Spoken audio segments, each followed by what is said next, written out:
তুমি যদি হাসতে থাকো তবুও মরে যাবা, তুমি কানলেও মরে যাবা, সুখে থাকলেও মরে যাবা, দুঃখে থাকলেও মরে যাবা, রাজপ্রাসাদেও মরে যাবা, জীর্ণ কুঠির কুড়ে ঘরেও মরে যাবা।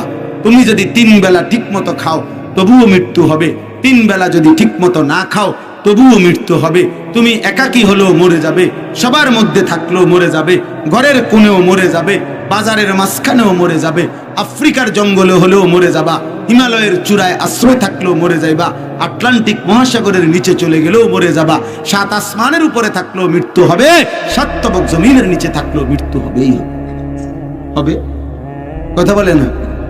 কাজে লাগাইলেও হবে, কাজে না লাগাইলে আমার কথা দিয়া পাত্তা দিলেও হবে, পাত্তা না দিলে যালিকা মা কুনতা মিনহু তাহিদ। আর এই মৃত্যু থেকেই তুমি এতদিন পলায়ন করেছিলে। অর্থাৎ গত 40 বছর, 30 বছর, 60 বছর তুমি কোনোদিন মরতে চাও নাই।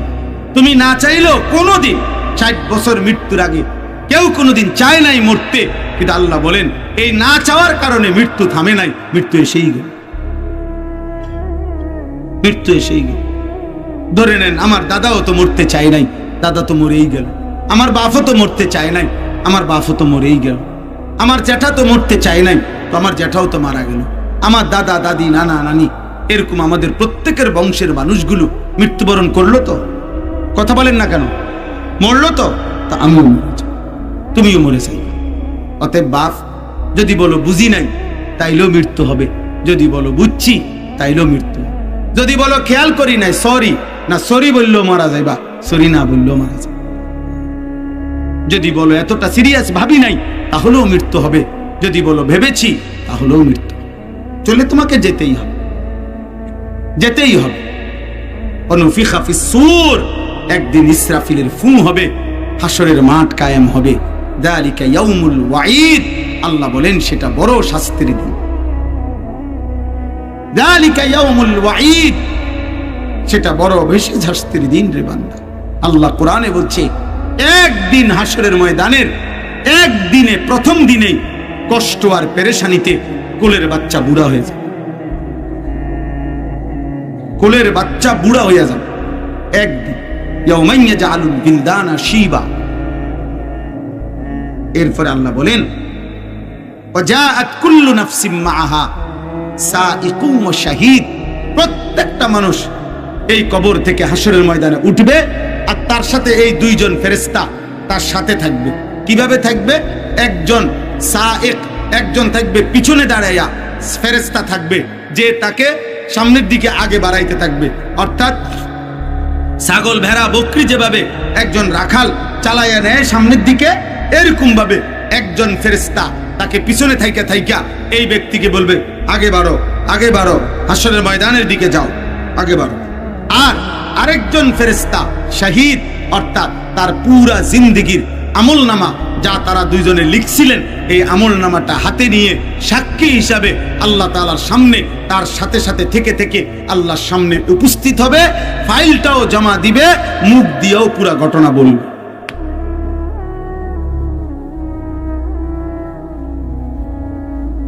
শেষ কথা হইল আল্লাহ বলেন লাকাদ কুনতা ফি গাফলাতিন মিন হাদা। আল্লাহ বলেন বান্দা এই হাসর, এই কবর, এই আখিরাত, এই আমলনামা, এই বিচার, এই মিজান, এই ফুলসিরাত থেকেই তুমি গাফেল ছিলা। লাকাদ কুনতা ফি গাফলাতিন মিন হাদা। আল্লাহ বলেন বান্দা এই এই এই কবর, এই হাসর, এই মিজান, এই ফুলসিরাত, এই আমলনামা, এর থেকেই গত 60 বছর তুমি গাফেল ছিলা, 40 বছর গাফেল ছিলা। কত মোল্লা, কত মৌলবী, কত ইমাম, কত খতিব, কত আলেম, কত বক্তা চিৎকার দিছে রে বান্দা। কত ইমাম, কত জুমায়, কত মসজিদে তোমারে চিল্লাইছে রে বান্দা। তোমার কি মনে পড়ে বান্দা? কত 1000 বার, কত লক্ষ বার তোমারে বলছে রে গুনাহ ছাড়ো, গুনাহ ছাড়ো, গুনাহ ছাড়ো। তোমারে কতবার বলছে গুনাহ ছাড়ো, না ফরমানি ছাড়ো, বন্দেগী করো, তুমি পাত্তা দাও নাই।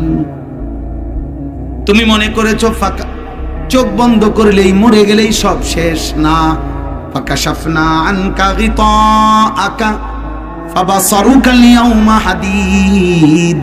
এই আয়াতের অর্থ বড় সাংঘাতিক, এটা বুঝাইতাছি রাখেন। বিষয়টা হলো এই কথাটা, ওইটা অনেকে পারে না, ফাকাশাফনা আনকা গিতাআকা ফাবাসারুকা আল-ইয়াওমা হাদীদ, অনেকে চোখের মধ্যে ফু দেয়, বুঝেন না? এইটা পড়ে পড়া, হ্যাঁ, এটার অর্থ কি? আশ্চর্য কথা শুনে। অর্থ হইল বাহ্যিকভাবে কোনো মানুষ যখন এই শেষ, এটা দোয়া করেই যান, উঠেন না রল পর্যন্ত। এই মানুষ যখন মৃত্যুবরণ করে, তো আমরা বাহ্যিকভাবে কি দেখি? যে তার চোখ বন্ধ হয়ে গেছে। কথা বলে না?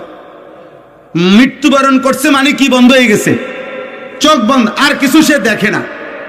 এই তো না, কি দেখে না? দুনিয়া দেখে না। কথা বোঝেন নাই? মূলত কি দেখে না?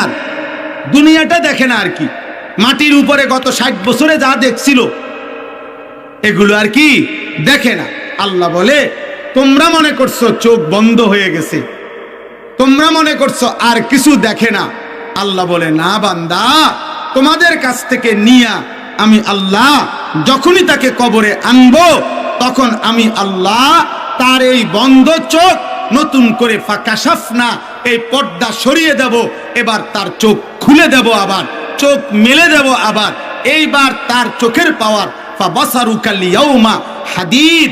আজকে আল্লাহ বলে তোমার চোখের পাওয়ার আরো কোটি কোটি গুণ বেড়ে যাবে। এবার তো তুমি এখান থেকে মাটির উপরের চোখ দিয়া আধা কিলোমিটার দূরে দেখো নাই, কিন্তু এইবার যখন আমি চোখ খুলবো কবরে, এক নজরে কবর থেকে তুমি জাহান্নাম পর্যন্ত দেখবা, জান্নাত পর্যন্ত দেখবা, তোমার সুখের ঠিকানাও দেখবা, তোমার দুঃখের ঠিকানাও দেখবা। চোখ বন্ধ হয় নাই, দেখবা না এটা না, বরং দেখার শক্তি বেড়ে যাবে, বেড়ে যাবে। ফাবাসারুকা আল-ইয়াওমা হাদীদ। রব্বুল আলামিন বলেন, এবার কবরের মধ্যে থাইকাই তোমার চোখ দিয়া তুমি জাহান্নাম দেখবা। 60 বছরের সুদের গুনাহ, চুরি ডাকাতি, জিনা, ব্যভিচার, মদ, জুয়া, নারী, বেহায়াপনা, বেপর্দা, এগুলোর শাস্তিতে জাহান্নামে কি শাস্তি হবে, এটা কবর থেকেই তুমি দেখতে থাকবা। আর সেজদা, তেলাওয়াত, জিকির, তাহাজ্জুদ, দান, সাদাকা, জিকির, আল্লাহর বন্দেগীর বিনিময়ে জান্নাতে তোমার কি নিয়ামত, সুখ মিলবে, সেটাও দেখবা। খোদার কসম বন্ধু, নবীজি বলেন, ইমানদার নেককার কবর থেকে চোখ মেলে যখন জান্নাতের নিয়ামত দেখবে, সাথে সাথে বারবার ইমানদার বলবে, ইয়া রব্বি আকিমিস সাআ হাত্তা আরজিআ ইলা আহলি। আল্লাহ, কিয়ামত ঘটান না কেন, ইসরাফিল ফু দেয় না কেন, আমার জান্নাতে আমি যাব কখন মাওলা, আমার পরিবারের কাছে যাব কখন? আল্লাহর নবী বলেন, ইমানদার শুনো রে, জাহান্নামী নাফরমান যখন চোখ বন্ধ করে কবর থেকে আল্লাহ চোখ খুলে দিবে, তো জাহান্নামের এই ভীষণ আযাবের দৃশ্য দেখবে। যতদিন পর্যন্ত ইসরাফিল ফু না দিবে, ততদিন পর্যন্ত জাহান্নামী চিৎকার করবে আর বলবে, ইয়া রব্বি লা তাকুমিস সাআ। আল্লাহ, কিয়ামত দিয়েন না রে মাওলা, ইসরাফিলকে দিয়া ফু দেওয়ায়েন না রে মাওলা। ওই জাহান্নামে আমি কেমনে থাকবো? তাইলে ভাবেন তো, ফেরাউন আজকে কত বছর ধরে চিল্লাইতেছে, নমরুদ আজকে কত বছর ধরে চিল্লাইতেছে, নূহ আলাইহিস সালামের কওমের নাফরমান গুলো আজকে কত বছর কবর থেকে চিল্লাইতেছে। ফাকাশাফনা আনকা গিতাআকা, আল্লাহ বলেন, বন্ধ হওয়া দুনিয়ার চোখ আমি আল্লাহ কবরে খুলে দেব। ফাবাসারুকা আল-ইয়াওমা হাদীদ, আজকের কবর থেকে তোমার চোখের দৃষ্টি আরো বেড়ে যাবে, আরো বেড়ে যাবে। এজন্য চলো বন্ধু, জীবন সুন্দর করা দরকার। শেষ এই 7 আয়াত। আমার প্রিয় ভাই মাওলানা মাহফুজ ভাই বহুত আল্লাহওয়ালা মানুষ, মাকসুদ ভাই বহুত মহব্বতের মানুষ, বারবার বলছে, গত বছর আমি এখানে বয়ান করছি, এই বছরও কতবার বলছে যে শেষ বয়ান, লাস্টে বয়ান করতে হইবে। কোনোভাবে মিলাইতে পারি না। যাক, আল্লাহর দয়া এতটুকু মিলানো হয়েছে, আল্লাহ আসার তৌফিক দিছে। দোস্ত, আমি আপনাদেরই সন্তান, বাবারা, চাচারা, ছেলেরা। আমি এই কুমিল্লারই সন্তান, আমি লাকসামেরই ছেলে। লাকসাম, আমরা নাঙ্গলকোটে, একই কথা। আমার বাড়ি পেরিয়া ইউনিয়ন, যুগী পুকুরিয়া গ্রামের নাম। আমাদের একটা স্বপ্ন, বড় একটা আশা নিয়া এই দৌড়াই, একটা আশা, বহুত স্বপ্ন রাখি দিলের মধ্যে যে মুসলমানের ছেলেরা বদলাবে, কিশোর যুবক নামাজি হবে, আগামী দিনে ইমানের পক্ষে ইসলামের জন্য লড়বে। নেককারদের জন্য এটা হয় যে নেককারদের মোলাকাত হয় কবর। তো ওই পুরাতন কবরের নেককার যারা আগে মরছে, তারা এই নতুন নেককার কবরওয়ালারে, এই যে এবার আইসে হন, এবার জিগায় এলাকার খোঁজ খবর, বিশ্বাসে হাদিস জিজ্ঞাসা করে বলে, কেউ বলে আমার ছেলেরে দেখছুনি, আমার পরিবারের অমুকের কি অবস্থা, আমগো এলাকার অমুকের কি অবস্থা। আশ্চর্যের কথা হইল, ওই লোকটি যার কথা জিগাইছে, যদি সে নাফরমান হয়, পাপী হয়, অথচ এ বেড়ার আগে মারা গেছে, তো এ বেড়ায় বলে যে উনি তো আমার আগেই মারা গেছে, আপনাদের সাথে সাক্ষাৎ হয় নাই, তখনই ওই পরিবার, ওই ব্যক্তি নেককার ইমানদার চোখের পানি ফেলে কাঁদা দেয়, হায়, নিশ্চয়ই সে নাফরমানির উপরে মৃত্যু হয়েছে, যার কারণে দেখা হয়। হায়, আমার ছেলে যদি নেককার হইয়া মারা যাইতো, আমার লগে তো দেখা হইতো।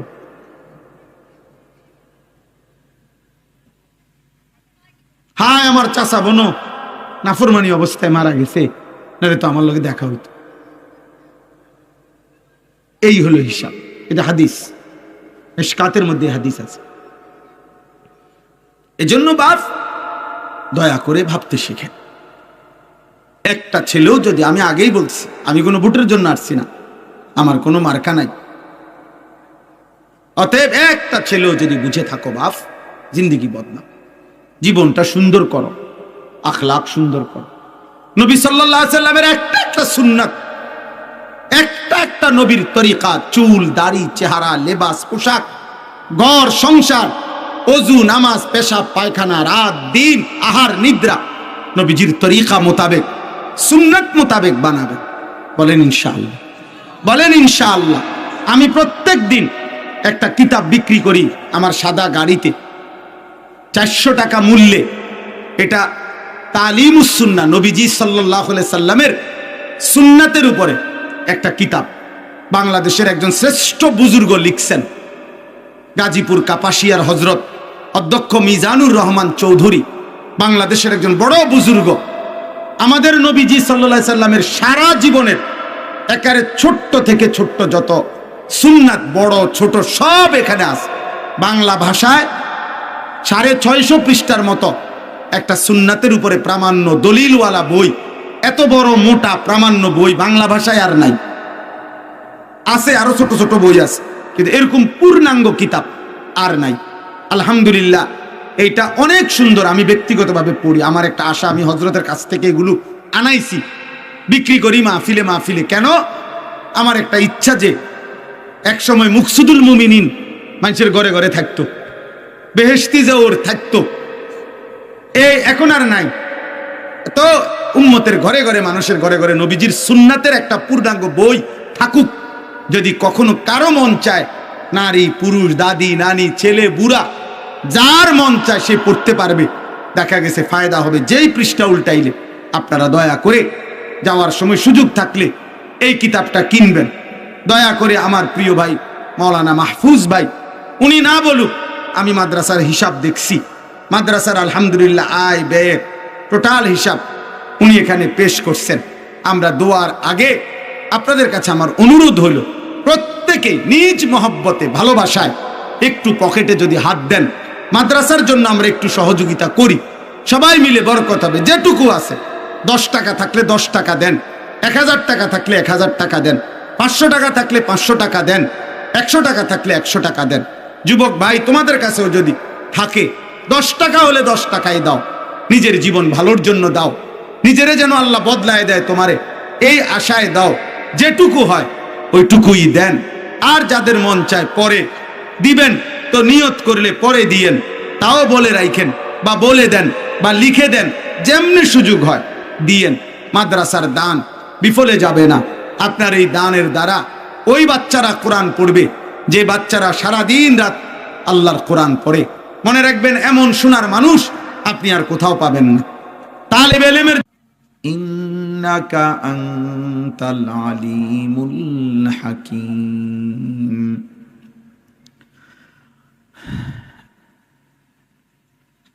আমরা বসো, যাও না বসো।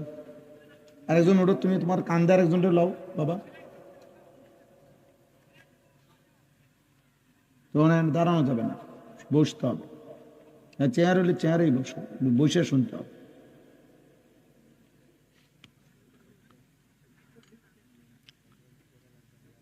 আলহামদুলিল্লাহ, আল্লাহ পাক রব্বুল ইজ্জত জুল জালাল ওয়াল ইকরামের ফজল কারাম, রব্বুল আলামিনের অপরিসীম ইহসান, মেহেরবানি, দয়া, আল্লাহ তাআলা আমাদেরকে আজ 7 অক্টোবর 2025 রোজ মঙ্গলবার কুমিল্লা জেলা লাকসাম উপজেলাধীন উত্তর পশ্চিম গাঁও মারকাজুল উলুম আবু হুরায়রা রাদিয়াল্লাহু তাআলা আনহু মাদ্রাসার উদ্যোগে আজকের এই বার্ষিক ওয়াজ ও দোয়ার মাহফিলে আল্লাহ তাআলাই আমাদেরকে আসবার বসবার, আল্লাহর জন্যই জমা হওয়ার তৌফিক দান করেছেন। আলহামদুলিল্লাহ। কোরআন শরীফ নানার কথা, পবিত্র কোরআনুল কারীমের 26 নম্বর পারা 50 নম্বর সূরা। সূরাটির নাম হলো সূরায়ে কাফ। এই সূরার 16 নম্বর থেকে 22 নম্বর মোট 7টি আয়াত আমি এই মাত্র তেলাওয়াত করেছি, ছোট ছোট আয়াত। ইনশাআল্লাহ অল্প সময়ের মধ্যে এই 7টি আয়াতকে সামনে রেখে সামান্য কিছু কথা আমরা আরজ করতে চাই। আল্লাহ তাআলা আমাদেরকে তৌফিক দান করেন। সবার কাছে অনুরোধ, বিশেষ করে কিশোর নওজোয়ান, তোমাদের কাছে বিশেষ অনুরোধ হলো, ভাইয়া আমার কথা হলো আল্লাহর ওয়াস্তে এতটুকু ছোট্ট প্যান্ডেলের এই জায়গার মধ্যে খামখেয়ালি করো না ভাই। তোমরা বুট বাদাম খাইও না, মোবাইল টিপো না, পরস্পর কথা বইলো না। শুধু তোমার জন্য তুমি 1 ঘন্টা সময় দাও, শুধু তোমার জন্য, যে আমি আমার জন্য শুনতেছি, আমার ভালোর জন্য, আমার কল্যাণের জন্য। পাশের বন্ধু তোমার বন্ধু, পরে কথা হবে, এখন আলাদা শোন। বয়স্কদেরকে বলি মনোযোগ দিলে ভালো। একটা জিনিস মনে রাখবেন, কোরআনুল কারীমের মধ্যে আল্লাহ তাআলা এই কথা বারবার বলছেন, আল্লাহর কথার প্রতি সর্বোচ্চ মনোযোগ দিতে বলছেন, কান লাগিয়ে শুনতে বলছেন।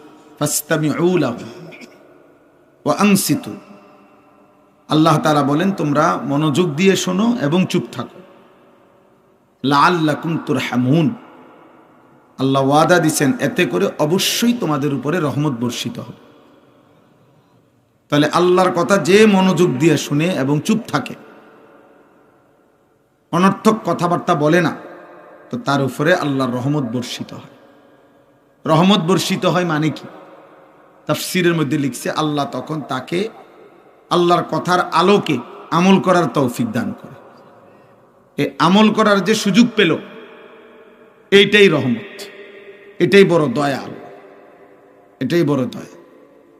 স্বাভাবিকভাবে একটা কথা বুঝবেন সবাই, যে মালুমাত অর্থাৎ কিছু বিষয়ের জানাশোনা, পড়ালেখা, স্বাভাবিক কিছু জ্ঞান সবারই আছে, কিন্তু ইলম, কোরআন সুন্নাহর ইলম সকলের নাই। কোরআন সুন্নাহর ইলম হয় তখন, আমলে পরিণত হয় যখন। আর নয়তো এমনিতে এটারে বলে আরবিতে মালুমাত, মানে সে কিছু বিষয় জানে আর কি, এটা ইলম না। যেমন মনে করেন গত 10 বছর ধরে যে কোনোদিন 5 ওয়াক্ত নামাজ পড়ে নাই এমন মুসলমানকেও যদি আপনি জিজ্ঞাসা করেন যে নামাজ কয় ওয়াক্ত, আপনার কি মনে হয়? ওই বলবে 12 ওয়াক্ত। কথা বলেন না, বুঝেন না আমার প্রশ্নটা? মনে করেন 10 বছরও কোনোদিন 5 ওয়াক্ত নামাজ পড়ে নাই, এই লোকটারও যদি জিজ্ঞাসা করেন যে নামাজ কয় ওয়াক্ত, তো সে কি বলবে? 12 ওয়াক্ত। এই কথাইটা হেও জানে, এটা কি সেও জানে। ওই যে দেখে ফালতু কোথাকার বেটা, চলে যাও বেটা। গরু ছাগল উঠাও, তাহলে ছবি উঠাও। আমি শক্ত মানুষ, জানো না? তাইলে আপনি মনে করেন আজকে 30 বছর যেই লোক সুদ খায়, আপনি হেরে জিগান যে ভাই কন্যা সুদ খাওয়া এটা কি, তো সে কি বলবে? মুস্তাহাব। তাহলে কি বুঝা গেল? এই 30 বছরের এই হারাম খোরও বলবে যে সুদ খাওয়া হারাম। তাহলে এই কথাইটা হেও জান, কিন্তু এটা ইলম না। এটা কি না? এটা মালুমাত।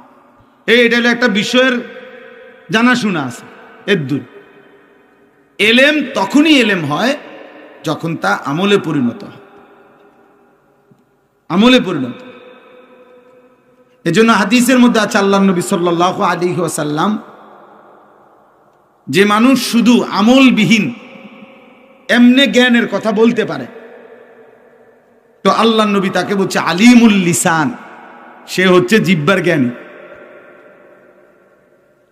সে হলো জিহ্বার কি জ্ঞান, অর্থাৎ সে জিহ্বা দিয়া চাইলে মুখ দিয়া বহুত কিছুই কইতে পারে, কিন্তু ওই পরিমাণ কথার আলোকে তার আমল নাই, আমল নাই। এই জন্য এটা জরুরি। মাহফিলের মাকসাদ, শুক্রবারের জুমার নামাজের বয়ানের মাকসাদ, আল্লাহর কথা বলবার শুনবার আয়োজনের মূল মাকসাদ আমার জীবনের মধ্যে যেন সেটা বাস্তবে রূপ নেয়। আমি যেন একটু একটু করে হলেও আল্লাহর দিকে আগাইতে পারি, আমি যেন একটু একটু করে আল্লাহর দিকে ঝুঁকতে পারি, আল্লাহর দিকে ফিরে আসতে পারি। এই মনোযোগ থাকলে, আন্তরিকতা থাকলে আল্লাহ তাআলা এই তৌফিক দেয়। ফলে ওই বান্দা মনোযোগের বরকতে, আল্লাহর কথা দিল দিয়া শুনবার বরকতে আল্লাহই তাকে আল্লাহর দিকে ফিরবার, তওবা করার, আল্লাহর দিকে ঝুঁকবার, আল্লাহর ইবাদত করবার তৌফিক আল্লাহ দিয়ে দেয়।